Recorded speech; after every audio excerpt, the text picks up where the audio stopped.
অস্ট্রেলিয়ার বিপক্ষে ব্রাজিল দল কবে ঘোষণা হবে, এই প্রশ্ন এখন ব্রাজিল সমর্থকদের মধ্যে সবচেয়ে বেশি আলোচনায়। কারণ বিশ্বকাপের পর নতুন করে দল সাজানো পরিকল্পনা করছেন কোচ কার্লো আনচেলত্তি। ব্রাজিল সেপ্টেম্বরে ফিফা উইন্ডোতে অস্ট্রেলিয়ার বিপক্ষে 2টি আন্তর্জাতিক প্রীতি ম্যাচ খেলবে। প্রথম ম্যাচটি 25শে সেপ্টেম্বর এবং দ্বিতীয় ম্যাচটি 29শে সেপ্টেম্বর অনুষ্ঠিত হওয়ার কথা রয়েছে। এই ম্যাচগুলি হতে যাচ্ছে বিশ্বকাপের পর আনচেলত্তির নতুন ব্রাজিল গড়ার গুরুত্বপূর্ণ পরীক্ষা। তবে সবচেয়ে গুরুত্বপূর্ণ বিষয় হলো 7 আগস্ট ব্রাজিলের স্কোয়াড ঘোষণা হতে পারে।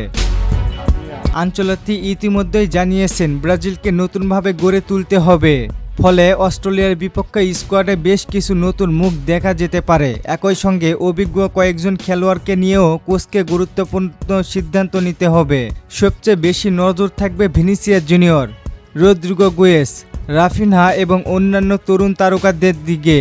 পাশাপাশি নতুন কোন খেলোয়াড় জাতীয় দলে সুযোগ পান কিনা সেটিও দেখার বিষয়। অর্থাৎ এখন পর্যন্ত নিশ্চিত খবর হলো ব্রাজিল অস্ট্রেলিয়ার বিপক্ষে 2টি ম্যাচ খেলবে, কিন্তু স্কোয়াড ঘোষণার দিন এখনও অফিসিয়ালি প্রকাশ করা হয়নি।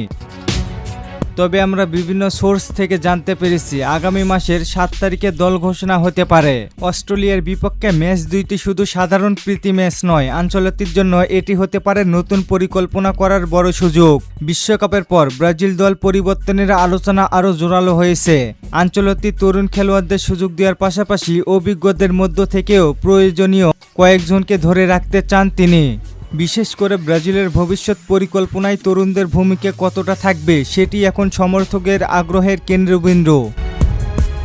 তাই স্কোয়াড ঘোষণার পর শুধু কারা দলে আছেন সেটাই নয়, কারা বাদ পড়েছেন এবং কেন বাদ পড়েছেন সেটিও হতে পারে বড় আলোচনার বিষয়।